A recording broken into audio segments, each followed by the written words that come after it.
ये all India radio की Urdu service है।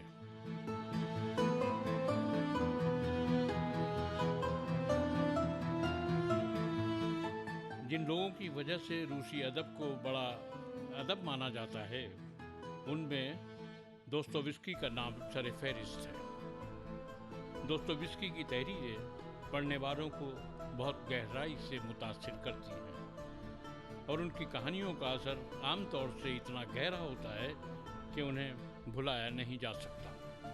दोस्तोयेव्स्की ने पेश खिदमत कहानी एक मज़हका खेज आदमी का ख्वाब में इंसानों की नफ्सियात को रूसी समाज के उस दौर की हालत ज़ार के हवाले से पेश किया है जिसमें तारीख़, फ़लसफ़ा और मज़हब सब के सब एक दूसरे में मदग़म हो जाते हैं। तो आइए सुने प्रोफेसर दानिश इकबाल का तरतीब करदा ये रेडियाई अक्स, एक मज़हका खेज आदमी का ख्वाब।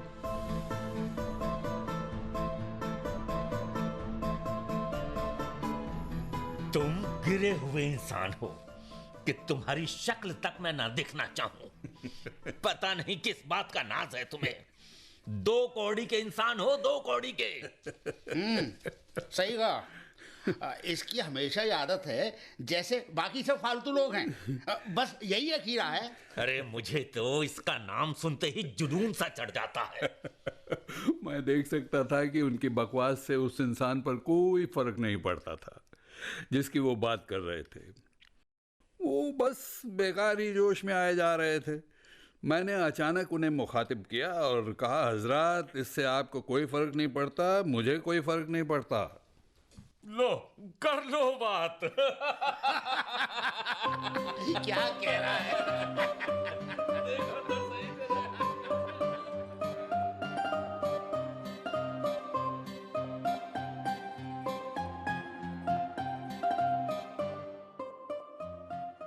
मैं वहां से चला आया।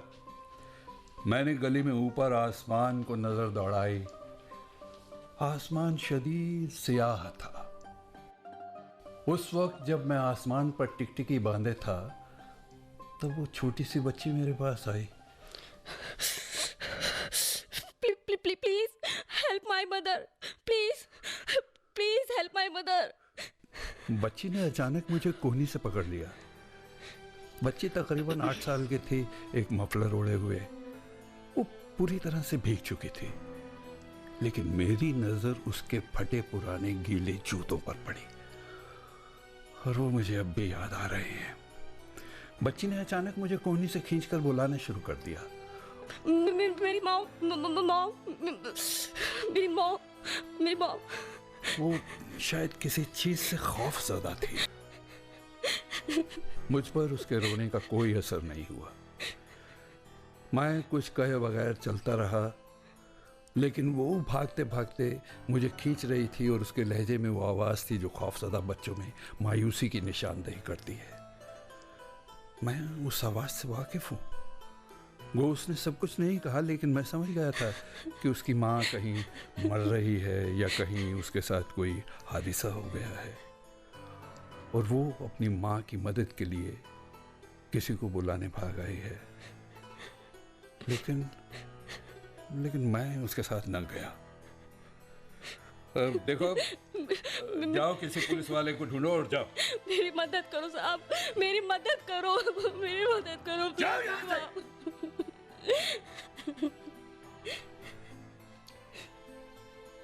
लेकिन फिर अचानक उसने मेरा हाथ छोड़ दिया और सामने गली में भाग गई। कोई दूसरा राहगीर नजर आ गया था शायद।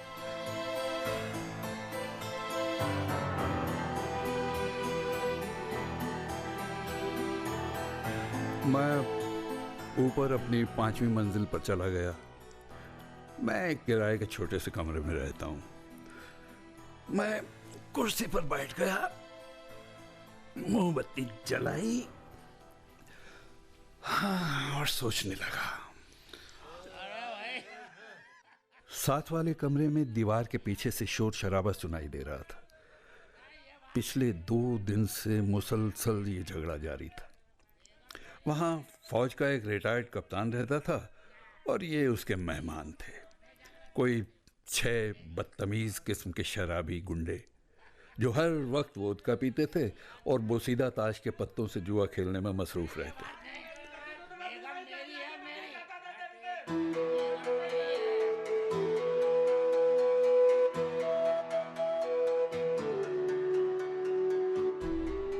यही वक्त था कि अचानक मेरी आंख लग गई।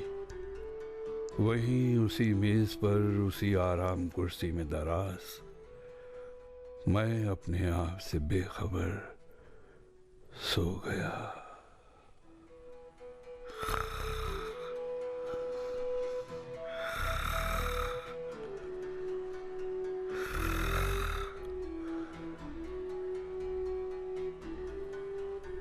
अचानक मैंने ख्वाब में अपने आप को रिवॉल्वर उठाते और वहीं बैठे बैठे ऐन अपने दिल का निशाना लेते देखा। मैं दिल का निशाना ले रहा था, ना कि सर का। हालांकि पहले मैंने यही फैसला किया था कि मैं खुद को सर में गोली मारूंगा, ठीक दाईं कनपटी में। अपने सीने का निशाना लेते हुए मैंने 1 या 2 सेकंड का वक्त लगाया। मेरी मोमबत्ती, वो मेज और मेरे सामने मौजूद दीवार अचानक हिलना शुरू हो गई और मैंने जल्दी से फायर कर दिया।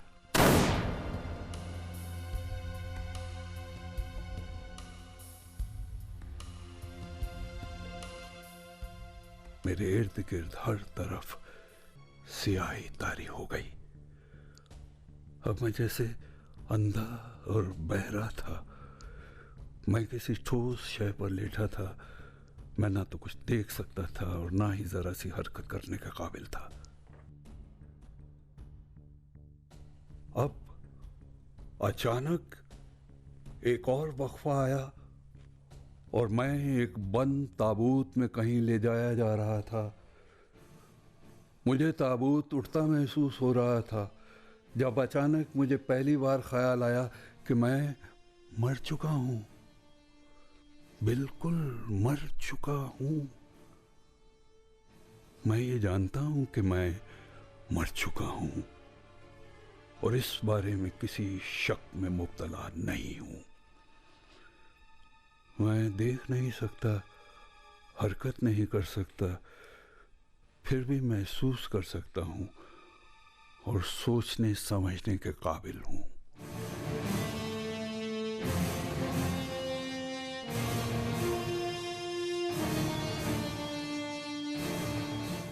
और अब वो मुझे जमीन में दफना रहे हैं। हर कोई चला जाता है, मैं अकेला हूं, बिल्कुल तन्हा। मैं हरकत नहीं कर सकता। इससे पहले हमेशा जब भी मैं अपने आप को कब्र में तसव्वुर करता था, मेरे ज़हन में नमी और सर्दी का एहसास भी उभरता था। यहाँ अब भी मुझे शदीद सर्दी महसूस हो रही थी। मैं वहाँ लेटा रहा और ये अजीब बात थी कि मेरे जहन में कोई तवक्कुआत नहीं थी। एक मरा हुआ इंसान आखिर किस चीज की तवक्को कर सकता है? लेकिन वहां काफी हब्स थी। मैं नहीं जानता कितना वक्त गुजर गया, 1 घंटा या कुछ दिन या कुछ महीने। लेकिन फिर क्या हुआ कि अचानक ताबूत के ढक्कन पर से एक पानी का कतरा रिस कर मेरी बंद बाईं आंख के ऊपर आ गिरा। 1 मिनट बाद एक और गिरा, फिर एक और 1 मिनट के बाद तीसरा, और इस तरह हर मिनट बाद कतरों का तांता बध गया। मेरे दिल में एक गहरी नापसंदीदगी की कैफियत बेदार हुई और फिर अचानक मुझे उसमें तबई दर्द महसूस हुआ। फिर मैंने मलिकुल मौत को किसी आवाज से नहीं बल्कि अपने पूरे वजूद की कुव्वत से सदा लगाई। तू जो भी है, अगर वहां मौजूद है और अगर मुझ पर गुजरने वाले इस वाक़ये से मुतल्लिक कोई भी शय मौजूद है तो इधर हाजिर होने की इजाजत दे। और अगर तू मेरी खुदकुशी के नतीजे में पैदा होने वाली इस सूरत हाल से मेरे गैर माकूल अमल का इंतकाम ले रहा है तो ये जान ले कि मुझ पर कितनी ही तकलीफ क्यों न गुजरे, वो उस एहसास हिकारत के बराबर हरगिज ना होगी तो मैं इस खामोशी से महसूस करता रहूंगा, चाहे ये हालत लाखों साल ही क्यों न बनी रहे। मैंने सदा लगाई और फिर खामोश हो गया। फिर अचानक मेरी कब्र में शिगाफ नमूदार हुआ। अब कोई नामालूम स्याह वजूद मुझे लिए जा रहा था और हम फजा में थे। मैं अचानक दोबारा देख सकता था। काली स्याह रात थी और ऐसी स्याही कभी देखने में नहीं आई। हम जमीन से दूर खला की जानिब परवास कर रहे थे। मुझे याद नहीं कि हम कितनी देर इसी तरह महवे परवास रहे, क्योंकि वक्त का तखमीना नाकाबिले तसव्वुर था।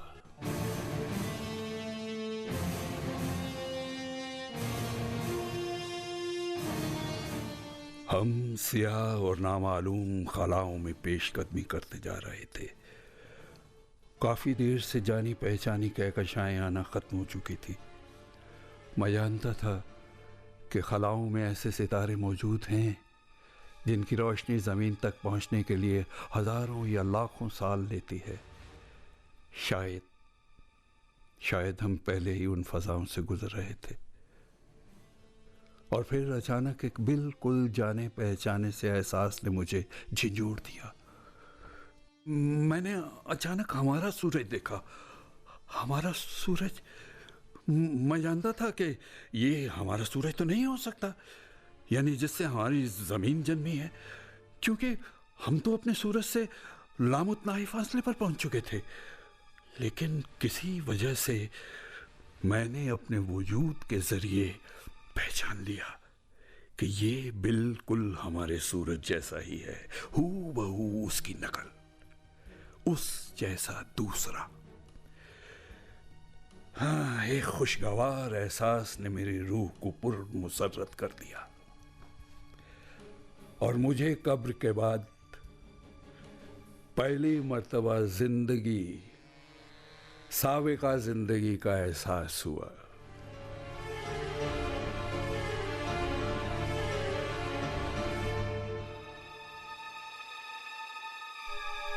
हम तेजी से सियारे की जाने बढ़ रहे थे। वो मेरी आंखों के सामने फैल रहा था। मैं अब समुद्रों और यूरोप के खदोखाल का अंदाजा कर सकता था।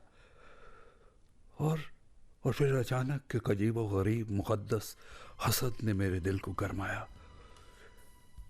इस तरह की नकल कैसे हो सकती है और क्यों? मैं सिर्फ उस जमीन से इश्क करता हूं जो मैंने तर्क की, जहां मेरे खून के छींटे गिरे, जब मेरे जैसे नाशुक्रे इंसान ने दिल में गोली मारकर अपनी जिंदगी की शमा गुल कर दी। लेकिन मैंने उस सरजमीन की मोहब्बत कभी नहीं छोड़ी। और उस रात तो जब मैं उससे जुदा हो रहा था, शायद उसके लिए मेरी मोहब्बत पहले से ज्यादा शदीद थी।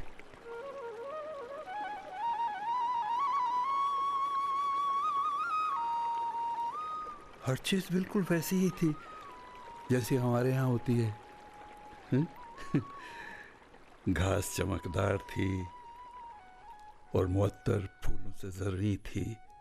परिंदों के झुंड हवा में उड़ते फिर रहे थे और मुझसे बेखौफ मेरे शानों और बाजुओं पर उतरते हुए मसरत भरे अंदाज में मुझे अपने खूबसूरत फड़फड़ाते पर मार रहे थे।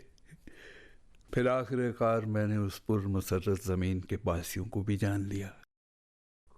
वो खुद ही मेरे पास आए, मुझे घेर लिया, मुझे चूमने लगे। उनके बच्चे, ओह कितने खूबसूरत थे वो, एकदम उनके चेहरों पर पहली नज़र डालते ही मैं सारी बात समझ गया था, सारी बात। ये ज़मीन अभी ख़ताओं के बायस नापाक नहीं हुई थी। यहाँ के बाशिंदे अभी गुनाह से वाकिफ़ नहीं थे। फ़र्क सिर्फ ये था कि यहाँ इस पूरी ज़मीन पर एक ही जैसी जन्नत आबाद थी। खुशी से हंसते हुए ये लोग मेरे इर्द गिर्द जमा हो गए और मुझे लाड प्यार करने लगे। वो मुझे अपने साथ ले गए और हर कोई मेरी खातिर मदारात करना चाहता था। उन्होंने मुझसे कुछ नहीं पूछा, लेकिन मुझे ऐसा महसूस होता था कि उन्हें पहले से ही हर बात मालूम है और वो चाहते हैं कि जल्द से जल्द मेरे चेहरे से सोगवारी का एहसास गायब कर दें।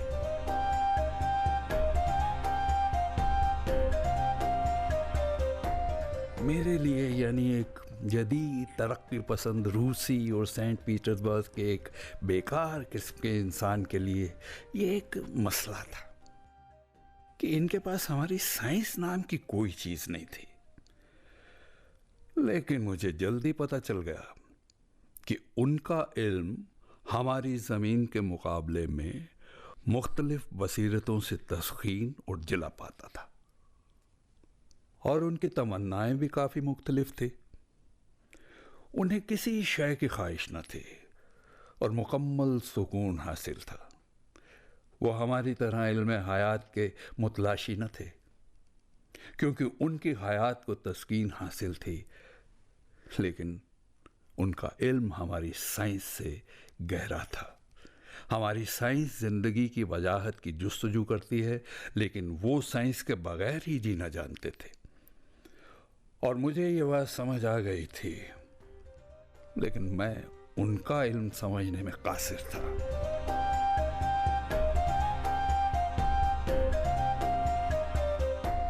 वो सब बच्चों की तरह चंचल और खिलंडरे थे। वो अपने खूबसूरत बागात और जंगलों में दौड़ते फिरते, अपने खूबसूरत नगमे गाते। उनके दरमियान प्यार का रिश्ता था और बच्चे भी वहां पैदा होते थे।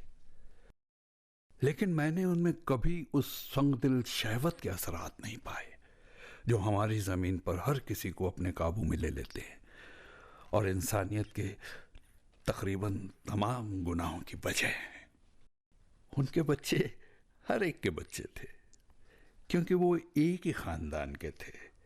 बीमारी तकरीबन नापैद थी, गो अमवात बाकी होती थी, लेकिन उनके बूढ़े लोग खामोशी से मर जाते थे और जैसे सोने जा रहे हों।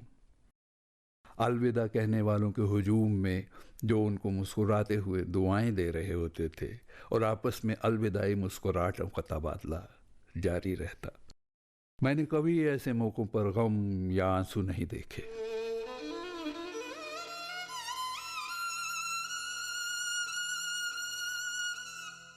अब हर कोई मेरे मुंह पर हंसता है और मुझे यकीन दिलाता है कि इस तरह की तफसीलात तो ख्वाब में भी देखना मुमकिन नहीं है।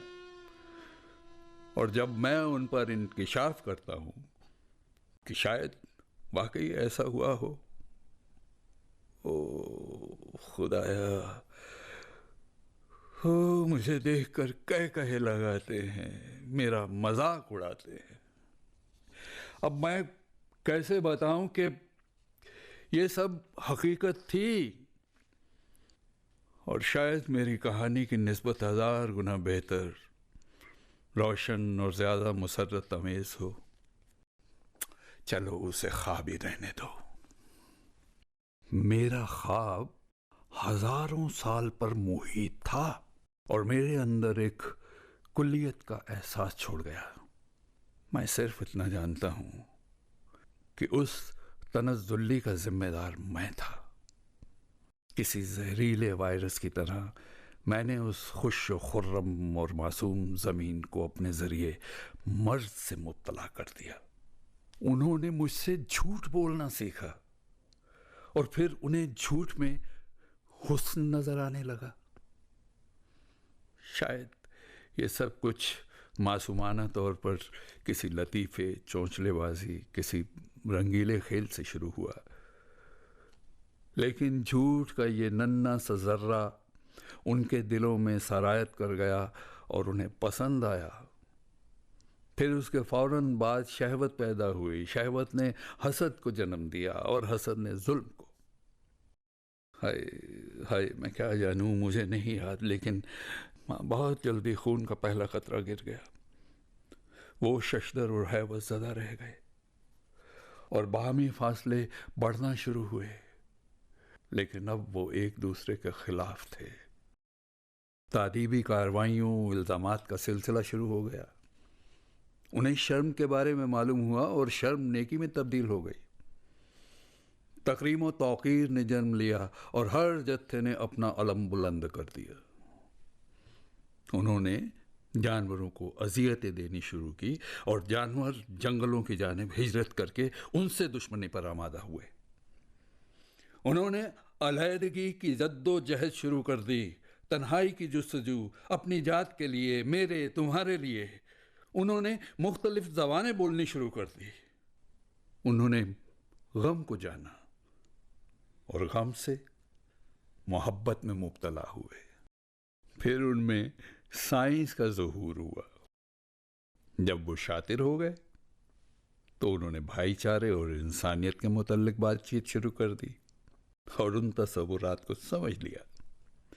जब वो मुजरिम बन गए तो उन्होंने इंसाफ ईजाद किया और अपने लिए पूरे के पूरे कानून तश्कील किए ताकि उन पर अमल कर सके। और उन कवानीन पर अमल दरामद के लिए उन्होंने फांसी घाट लगवाए। उन्हें बमुश्किल ही कुछ याद था कि उन्होंने क्या खोया है। यहाँ तक कि वो मानना भी नहीं चाहते थे कि वो कभी मासूम और खुश थे। हद तो ये है कि वो अब किसी गुजरी मसरत के इम्कान पर भी हंसते थे और उसे ख्वाब कहते थे। सो अब वो अपनी तमन्नाओं की सनमगरी पर मायल हुए। उन्होंने मंदिर बनाए और अपने ही तसव्वुर की पूजा शुरू कर दी। अपनी तमन्ना के नाकाबिल रसाई और गैर इम्कानी होने पर कामिल ईमान रखते हुए भी वो आंसुओं से उसकी हम्द और इबादत करते रहे।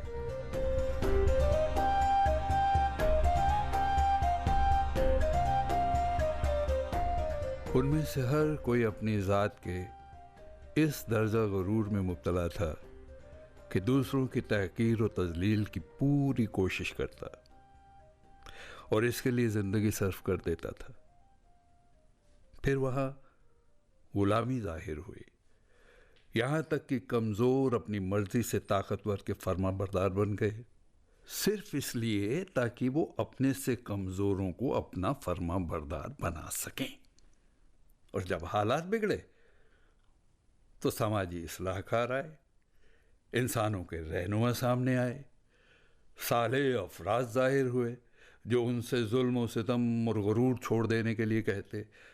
या तो उन्हें धुतकारा जाता या फिर संसार कर दिया जाता। मंदिरों की दहलीजें मुक़द्दस खून से नहा गई। इस तसव्वुर ने कई जंगों को जन्म दिया। हर शय हासिल करने के लिए उन्होंने बुराई का सहारा लिया और अगर इसमें कामयाबी न हुई तो खुदकुशी का। ऐसे मज़ाहिब का ज़ुहूर हुआ जो फना में अबदी सुकून दिला सके।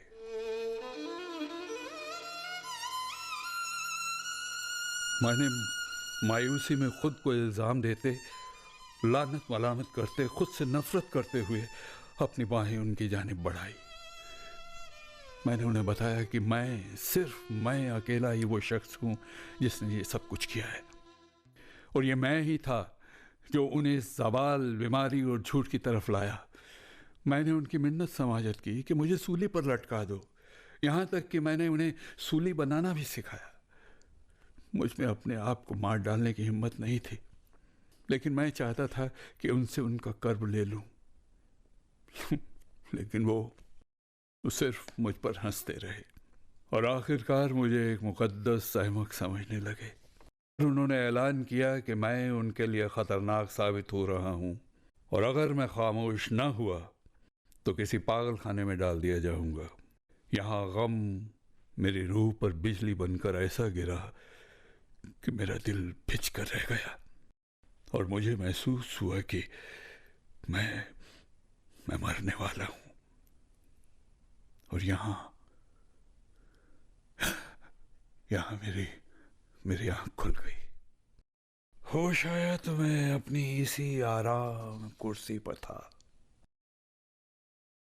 मोमबत्ती बुझ चुकी थी जलकर। कप्तान के यहां हर कोई महवे ख्वाब था। और मेरे इर्द गिर्द एक ऐसा सन्नाटा था जो इस इमारत में कभी कभार ही होता था। मैं खड़ा हो रहा था और मेरा भरा हुआ रिवॉल्वर मेरा वो रिवॉल्वर मेरी आंखों के सामने था,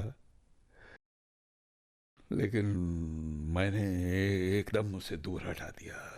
उफ, जिंदगी ये जिंदगी। मैंने अपने बाजू उठाए और अबदी सच्चाई की जानिब दिल से सदा लगाई। सिर्फ सदा ही नहीं लगाई बल्कि मैं तो रो पड़ा। बेखुदी, एक ला इंतहा बेखुदी मेरे पूरे वजूद को रिफत बख्श रही थी। अब मैं तबलीग करना चाहता हूं, लेकिन किस चीज की तबलीग? सच्चाई की। हाँ, सच्चाई की, क्योंकि मैंने उसका मुशाहिदा किया है, अपनी आंखों से उसे देखा है। मैंने देखा है और मैं जानता हूं कि लोग जमीन पर रहने की काबिलियत खोए बगैर भी हसीन और खुश खुरम हो सकते हैं। मैं नहीं मानूंगा और नहीं मान सकता कि बदी इंसानों की फितरी हालत है। और ये सब मेरे इस ईमान पर हंसते हैं, लेकिन मैं कैसे बताऊं कि मैंने सच्चाई देखी थी। मेरे जहन ने उसे इजाद नहीं किया, बल्कि मैंने खुद उसे देखा था। मैंने उसे देखा, हाँ, और उस जिंदा तस्वीर ने आने वाले वक्त के लिए मेरी रूह को लबरेज कर दिया। वो जिंदा मंजर जो मैंने देखा हमेशा मेरे साथ रहेगा और मेरी रहनुमाई करता रहेगा।